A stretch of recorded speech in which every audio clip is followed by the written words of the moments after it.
وتشقق السماء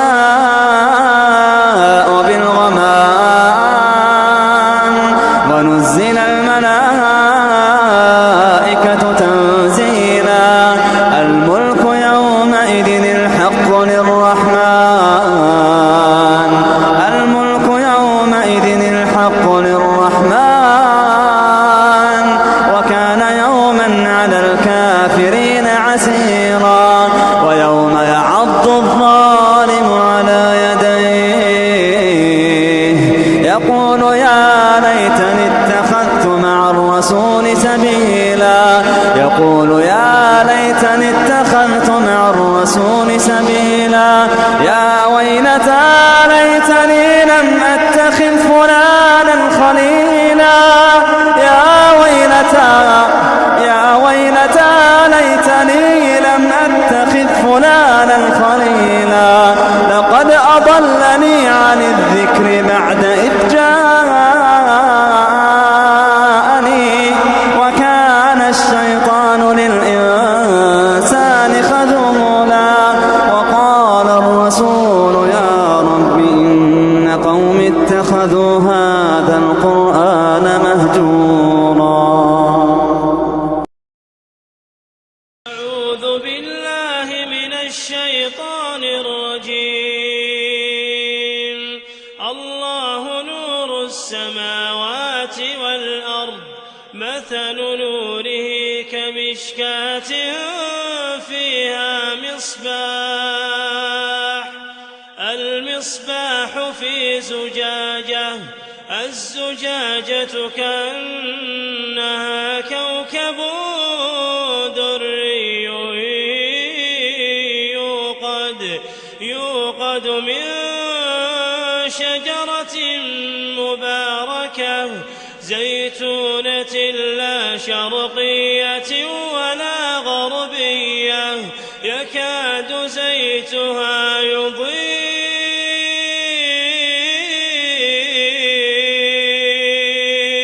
ولو لم تمسسه نار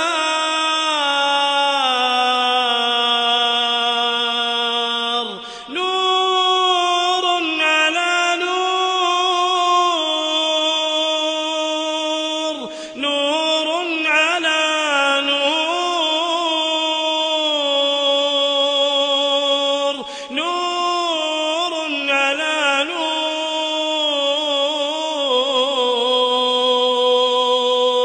يهدي الله لنوره من يشاء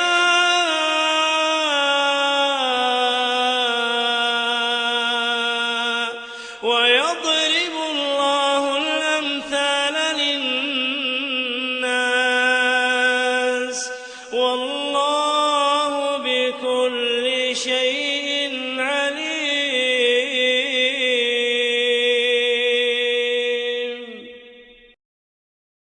ولقد خلقنا الإنسان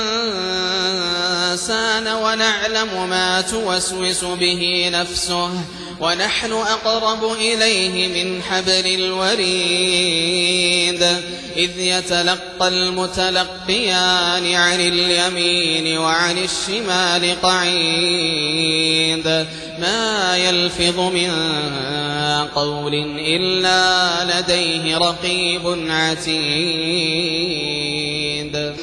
وجاءت سكرة الموت بالحق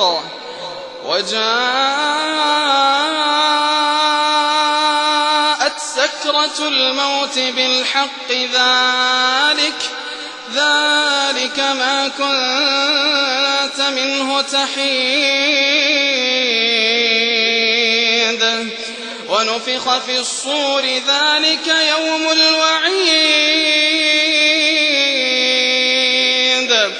وجاءت كل نفس معها سائق وشهيد.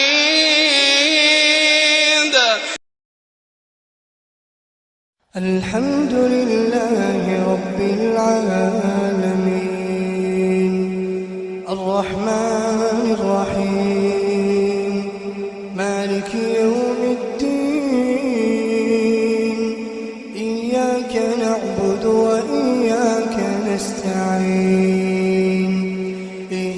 الصراط المستقيم صراط الذين أنعمت عليهم غير المغضوب عليهم ولا الضالين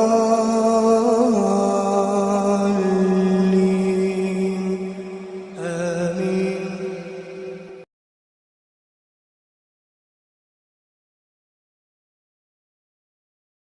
أعوذ بالله من الشيطان الرجيم.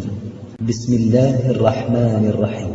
هل أتى على الإنسان حين من الدهر لم يكن شيئا مذكورا إنا خلقنا الإنسان من نطفة أمشاج نبتليه فجعلناه سميعا بصيرا إنا هديناه السبيل إما شاكرا وإما كفورا إنا أعتدنا للكافرين سلاسل وأغلالا وسعيرا